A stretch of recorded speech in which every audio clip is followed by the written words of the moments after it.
Dear nangutang, salamat sa hindi mo pagbabayad ng utang.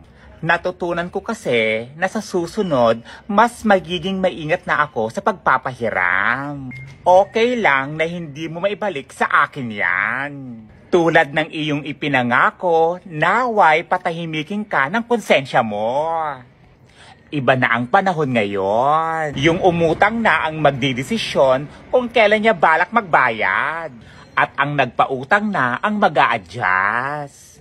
Baligtad na rin talaga ang mundo ngayon. Yung nangutang feeling blessed. At yung inutangan feeling stressed. Kaya kapag sinisingil ka, huwag ka namang feeling agrabyado. At feeling ginigipit. Dahil kawawa naman yung nagpautang. Siya pa yung lumalabas na masama.